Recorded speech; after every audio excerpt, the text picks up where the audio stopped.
on the unceded traditional territories of the Coast Salish nations of Musqueam, Squamish, and Tsleil-Waututh. From the Broadcast Center at BCIT's Burnaby Campus, this is All Talk Radio. You're listening to 1680 The Crow. Hello, and welcome back to your late afternoon cast to 2:30. I'm Gina Tang, and here's what's making news this afternoon. A Winnipeg murder trial has heard a confession to police by the accused Jeremy Sikbickies. Lawyers admit he killed 4 women. A police officer who searched Sikbickies' home has testified today that clothing and jewelry belonging to victim Morgan Harris and Mercedes Moran were discovered in the suite, but lawyers want him found not criminally responsible due to mental illness. The trial has heard a recording of Sikbickies' interview with police in which he says part of his motivation was racial. I did this because I believe that there should be capital punishment. Okay. And that this is racially motivated. Difficult times for Israel continue to persist. U.S. President Joe Biden is warning Israel he'll halt shipments of offensive weapons if it attacks Rafah. Biden last week put a shipment on hold of large bombs to Israel over concerns the weapons are of the type that has caused significant civilian casualties in Gaza. According to Biden, this would almost certainly do more such damage if Israel conducted a major offensive in Rafah.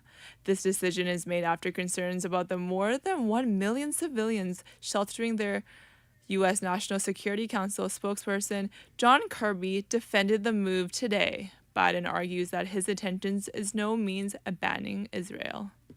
The argument that somehow we're walking away from Israel, we're not willing to help them defeat Hamas, just doesn't comport with the facts. With the unwavering back and forth between London Drugs' cybersecurity attack and reopening problems, I have your latest updates. The drugstore is finally beginning to gradually reopen its stores across Western Canada after weeks of shutdown, but the investigation continues. So far, there's no evidence of any customer data being compromised by the attack. The president of London Drugs, Claude Mulman, who says he doesn't know exactly why the company was targeted by cyber attackers. Mulman says they now enlisted top North American cybersecurity experts to get to the bottom of the hack. The public may be shocked to know just how often governments and businesses are targeted by attackers. Mulman has more details on the attacks.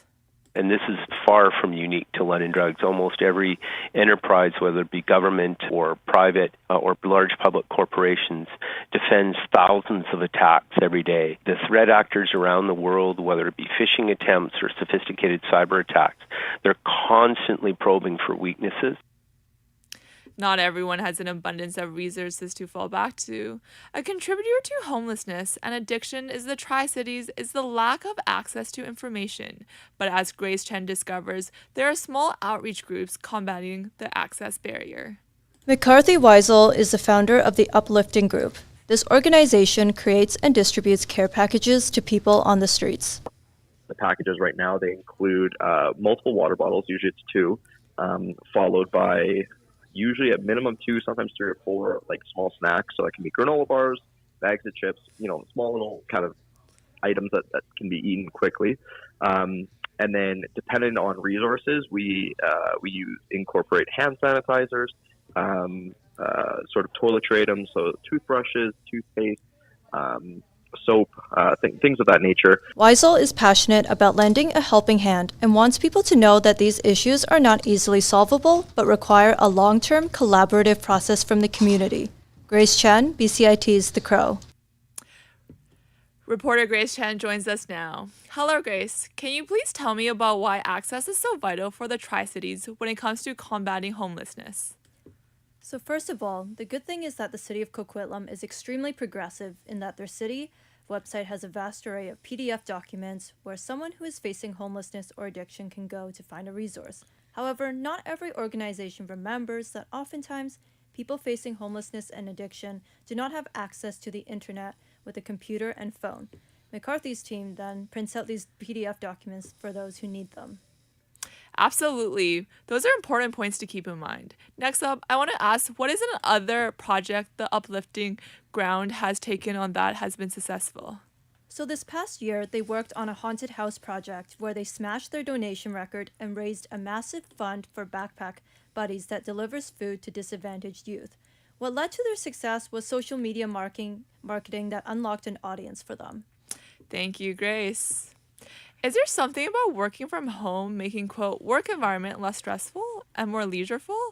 It seems as if the comfort and coziness of staying at home has pushed for Canadians to work remotely. Stats Canada shows that about 20% of Canadians are still working from home full-time, but our reporter Keenan Tregaski found out where these people are going to work when they do not want to work at their home.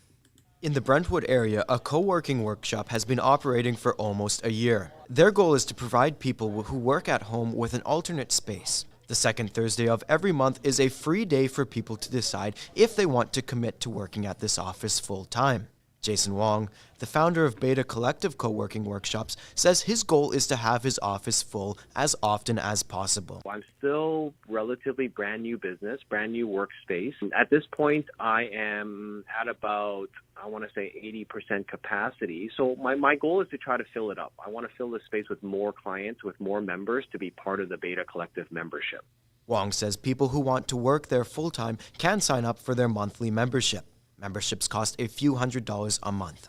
Keenan Tregaskis, BCIT's The Crow. Last night and today, we have been pounded with satisfaction with the Canucks' performance, but let's shed some appreciation for the Western Hockey Leagues. The Western Hockey League prospect draft is today. The 22 WHL teams will have an opportunity to select players from Canada and the United States. As reporter Jacob Fraser explains, the draft is how teams build for their future. The WHL draft is underway. Bantam hockey players from Western Canada and the Western United States will have the chance to hear their names called. Top prospect Landon DuPont from Edge School in Calgary was selected first overall in this year's draft by the Everett Silvertips. DuPont is the second player in WHL history to receive exceptional status, which allows him to play in the WHL at 15 years old. Of the 22 players taken in the first round of this year's draft, 2 are BC natives. Second overall pick, Brock Cripps from Victoria, and 8th overall pick, Jacob Schwartz from Vancouver. The draft, which consists of 15 rounds, gives up to 331 players the opportunity to hear their names called. Jacob Fraser, BCIT's The Crow. Today surely felt like the first day of summer, but a series of dry conditions stretch across the prairies and beyond. Nathan Cullen, BC's Minister for Water, Land and Resource Stewardship, says the province is facing a, quote, serious situation with the potential for continued drought. He says state water restrictions are now in effect in many places throughout BC relating to activities such as lawn watering. Colin says every drop counts, and he's asking residents to take steps to conserve water heading into the summer months. Everyone has a role to play to help save water. From the very small efforts to the very big, we have to do these things together. That's why we're calling on everyone in BC to conserve water wherever possible and to respect the water restrictions that are put in place by local governments, First Nations, or other senior levels. Next up, let's take a moment to reflect on a family member's hard work.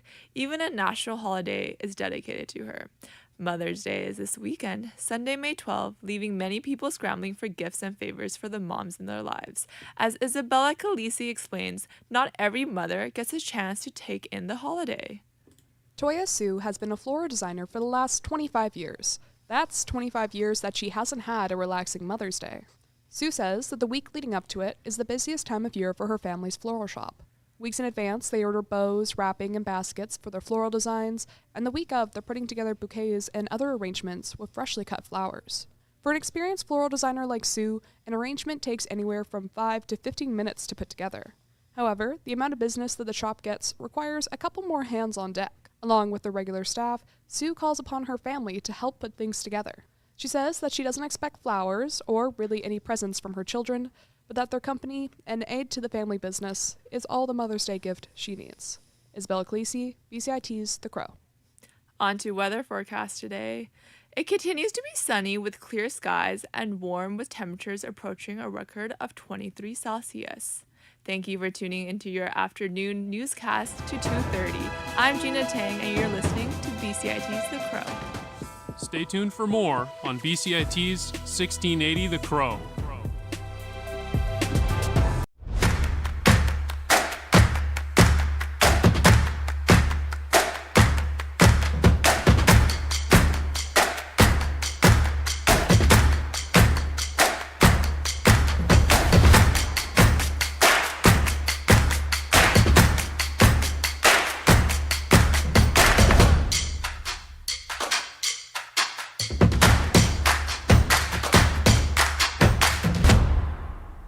Everything is changing to digital. Everything is online. People aren't just waiting for the 6 o'clock news anymore. People want their news right now. They want to be able to go onto their smartphone, onto the internet, and see the news that they want to see.